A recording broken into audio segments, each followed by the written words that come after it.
अस्सलाम वालेकुम नाज़रीन, मैं मरीम खान और आप देखते हैं पाक न्यूज़ टीवी। खबर शामिल करते हैं इस्लामाबाद से। इस्लामाबाद में पीटीआई मुजाहिरीन के खिलाफ हुकूमत का ऑपरेशन। कानून नाफिज करने वाले इदारों ने डी चौक का कंट्रोल संभाल लिया। पीटीआई का जो धरना डी चौक पर चल रहा था वो हुआ जिसका किसी को पता नहीं था। रात गए धरने में सबसे पहले लाइट बंद कर दी गई और ग्रैंड ऑपरेशन शुरू हुआ। पसे पर्दा वो हुआ जिसकी किसी को उम्मीद नहीं थी। आंसू गैस की शेयरिंग, गिरफ्तारियां, टार्चर, लाठीचार्ज, वाटर कैनन का इस्तेमाल और मिर्चों वाला पानी फेंका गया। सारी चीजों का तो सबको अंदाजा था, मगर ये किसी को नहीं पता था कि हकीकी गोलियां अवाम पर सीधी चलाई जाएंगी और अवाम को मारा जाएगा। ये सब हैरानकुन बात है। पाकिस्तान तहरीक इंसाफ के कारकुनों पर अंधाधुंध फायरिंग की गई।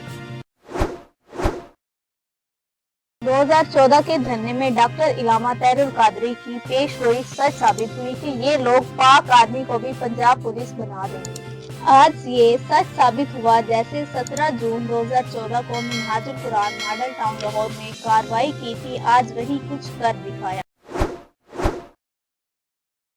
उमर अयूब, शिबली फराज, सलमान अकरम राजा, गोहर और गंडापुर की तरफ से पाकिस्तान तहरीक इंसाफ के कारकुनों को रात गए इस अंधाधुंध फायरिंग और सीधी गोलियों का मुकाबला करने पर शाबाश। ये वाहिद सियासी जमात है जिन्होंने अपने कायद इमरान खान के लिए जानों का नजराना पेश किया। आज से पहले पाकिस्तान में कभी किसी सियासी जमात ने ऐसा नहीं किया। उन्होंने अपनी प्रेस कॉन्फ्रेंस में कहा है कि मुहिब्बे वतन नियत्ते शहरियों के सिफाकाना कत्ल पर चीफ जस्टिस ऑफ पाकिस्तान से इस पुरअमन एहतजाज का नोटिस ले और वजीर आजम, वजीर दाखिला इस्लामाबाद और पंजाब के IG के खिलाफ कत्ल और इक़दाम में कत्ल की FIR दर्ज की जाए और कार्रवाई की जाए। सरकारी मशीनरी ने बेगुनाह कारकुनों पर इस जेली हुकूमत के हुक्म पर सीधे फायर किए हैं और इनको शहीद किया है।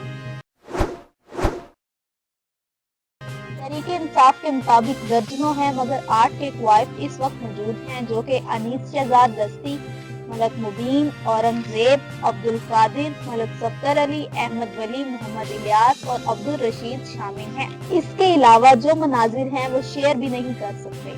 इतने अफसरदा और दिल दहला देने वाले हैं।